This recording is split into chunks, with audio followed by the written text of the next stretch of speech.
श्री सरस्वती नमः, श्री गणेशाय नमः, श्री कृष्णाय नमः। देखिए, आज हम चर्चा करेंगे मकर संक्रांति के पुण्यकाल पर।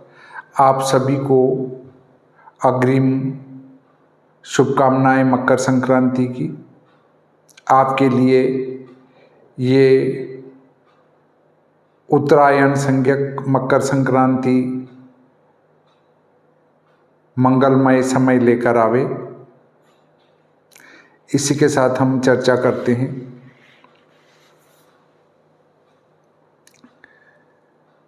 मकर संक्रांति पर वर्तमान समय ऐसा चल रहा है कि जो व्हाट्सएप, फेसबुक पर जो ज्ञान प्राप्त होता है, वे व्हाट्सएप वाले विद्वान और फेसबुक वाले विद्वान किसी की सुनना ही पसंद नहीं करते हैं। उनने जो कह दिया वो अंतिम सत्य है। ऐसे ही एक ज्योतिष समूह है, उसमें गई एकादशी के निर्णय पर मैंने सुझाव दिया था। किसी ने पूछा था तो उसका उत्तर दिया था। तो उसमें चक्कर ये पड़ा कि एक भाई साहब ने कहा कि ये भी सही है न वो भी सही है, इस पर शास्त्रार्थ होना चाहिए, आप इस पर चर्चा कीजिए। मैंने कहा कि भाई 80 पंचांगकर्ताओं ने इस पर एक मत से निर्णय लिया है कि प्रथम दिन जो दशमी तिथि उदय में है और एकादशी तिथि क्षय हो गई, उसी दिन एकादशी का व्रत होगा। तो भाई साहब और पावर में आ गए और उन्होंने कहा नहीं, इस पर चर्चा करो, चर्चा करने के बाद फाइनल करते हैं। मैंने कहा भाई जब पंचांग बनाते हैं उनने निर्णय कर लिया तो अब आपसे क्या चर्चा करूं। मैंने कहा भाई साहब मैं तो विद्यार्थी हूं, मैं इतना नहीं जानता, आप जो कह रहे हैं वो सही है। आजकल विवाद बढ़ते जा रहे हैं। ऐसे ही पंचांगकर्ताओं की एक सभा में हमने निर्णय लिया था कि दीपावली इस दिन लगाएंगे और सर्वानुमति से सभी ने स्वीकार किया था। बाद में जाकर 2 पंचांगकर्ताओं ने उसको अपना निर्णय बदल दिया। भाई या तो वो बैठक में ही ये कह देते कि हम इसको नहीं मानते हैं, हम तो अलग लगाएंगे, तो वो बात एक अलग रहती, परंतु उनमें बाद में आपस में मिलके ना अलग निर्णय ले लिया। ऐसे ही कई विवादों के घेरे के कारण आजकल मैंने ज़्यादा बोलना बंद कर दिया है, क्योंकि विवाद बढ़ते जा रहे हैं। तो मौन रहना सबसे अच्छी दवाई के दो, इलाज के दो है, क्योंकि फेसबुक और व्हाट्सएप वाले से शास्त्रार्थ करना संभव नहीं है। यूट्यूब में भी बड़े भारी भारी विद्वान पड़े हुए हैं। मैं तो क्या बताऊं, आजकल के निर्णय तो ऐसे उटपटांग हो रहे हैं कि छोटी सी बात में लोग हत्या करने तक के लिए तैयार हो जाते हैं। अब एक ये है, इसके समान 4 भाग हुए और 4 भाग होंगे तो ये और ये बराबर होना चाहिए या ये और ये बराबर होना चाहिए। अब ये अधिक है और इस व्यक्ति यानी मैंने मेरे खेत का सीमांकन कराने का निर्णय लिया, तो मेरे ही परिवार के कचरूलाल जी जोशी साहब, उनने कहा कि तेरे खेत का सीमांकन कराया तो एक पत्थर में लुढ़का दूंगा। तो अब देखिए, उसके बाद सीमांकन तो भी करवाया, तो भी उनका खेत अधिक होते हुए भी सीमांकन करने वाले ने इनका खेत कम निकाला। अब देखिए, एक सामान्य बात पर व्यक्ति हत्या करने को तैयार है, अर्थात एक पत्थर में लुढ़का दूंगा, ये कई लोगों के अंदर चैलेंज के साथ कहा, तो अच्छी बातें नहीं हैं ये। इससे मैं आजकल बहुत लिमिटेड बोलने लगा हूँ। आप कहेंगे कि आपने पहले जितना यूट्यूब पर बोलते थे वो सब बंद कर दिया है। तो देखिए, ये हमारे रिश्तेदार हैं, मेरे सग्गी मौसी के लड़के हैं जो इधर खेते हो, और मेरे पिताजी के सगे काका साहब के लड़के हैं, और वो कह रहे हैं एक पत्थर में लुढ़का दूंगा।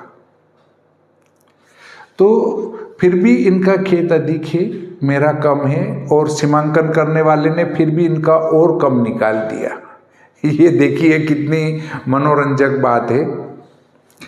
तो हम चर्चा कर रहे हैं संक्रांति के ऊपर। देखिए, मकर संक्रांति का दान पुण्य और अन्य संक्रांति का दान पुण्य, इसके ऊपर ही चर्चा करेंगे। चूंकि संक्रांति के पुण्य के संबंध में 3 बातें हैं। नंबर 1, संक्रांति प्रवेश से पूर्व पुण्यकाल। नंबर 2, संक्रांति प्रवेश के बाद पुण्यकाल। नंबर 3, संक्रांति के प्रवेश से पहले और बाद में पुण्यकाल। ये 3 प्रकार के पुण्यकाल होते हैं, और ये तीनों प्रकार के पुण्यकाल का अलग अलग संक्रांतियों में विधान पाया जाता है। 16 घटी पूर्व, 16 घटी बाद, 20 घटी पूर्व, 20 घटी बाद, वो फिक्स है उनकी घटी है, पर सभी संक्रांतियों का निर्णय एक जैसा नहीं हो सकता है। अभी यही चल रहा है कि चूंकि संक्रांति लगेगी तो उससे पूर्व से पुण्यकाल होगा, उससे पूर्व से पुण्यकाल नहीं होगा। मकर संक्रांति के संबंध में ये लिखा है कि संक्रांति के प्रवेश के बाद पुण्यकाल होगा। शास्त्रों में लिखा है कि मकर संक्रांति जिस समय प्रवेश होगी उसके बाद पुण्यकाल होगा, परंतु सूर्यास्त के बाद पुण्यकाल किसी भी संक्रांति का नहीं होगा। यदि सूर्यास्त या सूर्यास्त के बाद संक्रांति का प्रवेश होता है तो चाहे उसकी पुण्यकाल की 16 घटी या 20 घटी है बाद की, तो भी उसका पुण्यकाल अगले दिन सूर्योदय के बाद ही होगा, रात्रि में पुण्यकाल नहीं होता है। मकर संक्रांति के संबंध में ये निर्देश हैं शास्त्रों में कि संक्रांति प्रवेश के बाद पुण्यकाल होगा, तो वो चाहे 16 घटी हो 20 घटी हो, उसके ऊपर हम चर्चा नहीं करते हैं। आप तो संक्रांति प्रवेश हो और पुण्यकाल कीजिए। तो 14 जनवरी 2026 को दिन में 3:07 पर संक्रांति का प्रवेश होगा, तो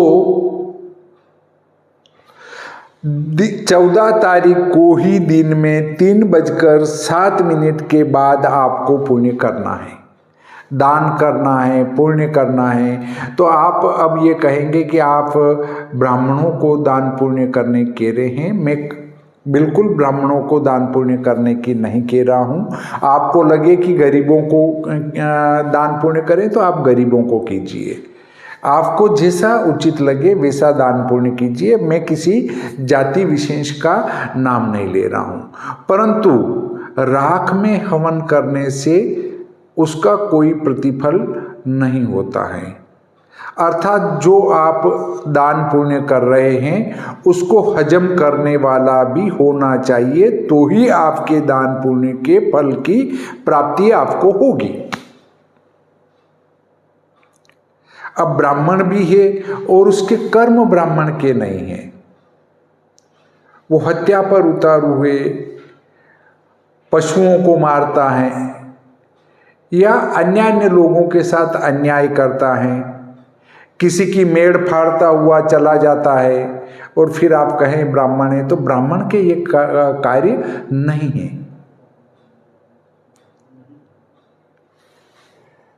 जो दान पुण्य को हजम कर सके ऐसे को दान पुण्य करना। फिर भी आपको लगे कि ब्राह्मण को क्यों करें, तो गौमाता को आप घास डालिए, सबसे बढ़िया रास्ता यही एक अच्छा है। तो आप मकर संक्रांति कब मनाएंगे? 14 जनवरी सन 2026 को दिन में 3:07 के बाद दान पुण्य करेंगे। और इसके संबंध में एक प्रश्न और आया, फेसबुक पर, यूट्यूब पर कमेंट बॉक्स में एक ने कमेंट्स किया है कि कभी तो आप कहते हैं उदय व्यापिनी ग्रहण करना और कभी संक्रांति का पुण्यकाल बाद में बता रहे हैं, जबकि संक्रांति सूर्योदय के बाद लगेगी तो उसका पुण्यकाल अगले दिन होगा। ऐसा नहीं है। सूर्यास्त के पहले यदि संक्रांति का प्रवेश हो जाता है और संक्रांति का पुण्यकाल यदि बाद का है तो पुण्य उसी दिन करना पड़ेगा। परंतु यदि संक्रांति का प्रवेश सूर्यास्त या सूर्यास्त के बाद हो रहा है परंतु संक्रांति का पुण्यकाल पूर्व में है, कुछ संक्रांति ऐसी है जिनका पुण्यकाल संक्रांति प्रवेश से पहले होता है, तो अगर सूर्यास्त से पहले दान पुण्य का समय मिल रहा है और संक्रांति रात्रि में लग रही है तो भी उस पूर्व दिन में ही अर्थात सूर्यास्त से पहले ही दान पुण्य आपको करना पड़ेगा। परंतु मकर संक्रांति में ऐसा नहीं है। सौर सिद्धांत से संक्रांति का प्रवेश रात्रि में हो रहा है, इसलिए जो सूर्य सिद्धांत को मानते हैं उनको तो दान पुण्य 15 जनवरी को ही करना पड़ेगा। परंतु जो दृश्य पक्ष के अनुयायी हैं या दृक पक्ष को सही और सत्य मानते हैं तो उनको दान पुण्य 14 जनवरी को ही दिन में 3:07 के बाद करना पड़ेगा। अब बात एक और आ जाती है कि इस दिन एकादशी है तो कैसे करें।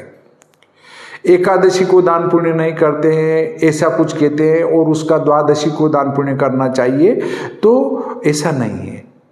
क्योंकि एकादशी हर महीने में आती हैं, 12 महीने की 24 एकादशी होती हैं, परंतु ये मकर संक्रांति तो वर्ष में एक बार आती है, इसलिए इस मकर संक्रांति का महत्व अधिक है। और पूर्व के वीडियो में मैं बता चुका हूं कि आपको एकादशी को दान पुण्य करना है, पर अब उसको विस्तार से बता रहा हूं कि चूंकि ये वार्षिक पर्व हैं, इससे पाक्षिक पर्व से ज्यादा महत्व का ये है, इसको वर्ष में एक बार ही समय मिलता है, इसलिए इसका दान पुण्य करने में आपको कोई दोष नहीं है। मकर संक्रांति को आप दान पुण्य कर सकते हैं, परंतु मकर संक्रांति के दिन जो भोजन करवाते हैं, चावल की का भोजन कराते हैं, खिचड़ा खिलाते हैं, कब? मकर संक्रांति में। तो फिर उनको क्या करना है कि यदि ब्राह्मणों को कराना ही है तो आप चावल की खिचड़ा बनाइए, खिचड़ा बनाकर ब्राह्मणों को सूंघा दीजिए, आप भी सूंघ लीजिए और वो गौमाता को डाल दीजिए। गौमाता उसको खा लेगी और बाद में विप्र देवताओं को आप फल खिला दीजिए। फल खाने का कोई दोष नहीं है। फिर दक्षिणा दे दीजिए। फिर भी यदि आपको लगता है कि नहीं हमें तो कुछ देना ही है, तो आप उनको सूखे चावल या चावल दान में भी आपको लगता है कि एकादशी को हम चावल दान न करें तो कोई दिक्कत नहीं है। आप गेहूं का दलिया बनाकर बड़ा, एक गेहूं के 2 टुकड़े ऐसा बनाकर ब्राह्मणों को दान दे दीजिए। अब आप भी इस दिन खिचड़ा खाते हैं तो चावल की बजाय गेहूं का खिचड़ा खा सकते हैं, पर यदि आप एकादशी का व्रत कर रहे हैं और आपके संक्रांति का नियम है कि हम खिचड़ा खाते हैं, तो गेहूं का भी बना सकते हैं, चावल का भी बना सकते हैं, उसको सूंघ के और गोमाता को खिला दें। तो आपकी ये बात समझ में आ ही गई होगी कि मकर संक्रांति से संबंधित दान पुण्य आपको 14 जनवरी 2026 को ही दिन में 3:07 के बाद करना चाहिए। इसमें किसी प्रकार का कहीं से कहीं तक कोई दोष नहीं है और एकादशी भी इस दान पुण्य में बाधक नहीं है। क्यों कि ये पाक्षिक पर्व है और वो मासिक पर्व है। पर संक्रांति का दान पुण्य, मकर संक्रांति का, सभी का नहीं, मकर संक्रांति का दान पुण्य हमेशा ही संक्रांति लगने के बाद ही किया जाता है। इस बात को आप अच्छी प्रकार से ध्यान में रखिएगा। इस प्रकार आज का ये प्रकरण यहीं समाप्त होता है। श्री सरस्वती नमः, श्री गणेशाय नमः, श्री कृष्णाय नमः।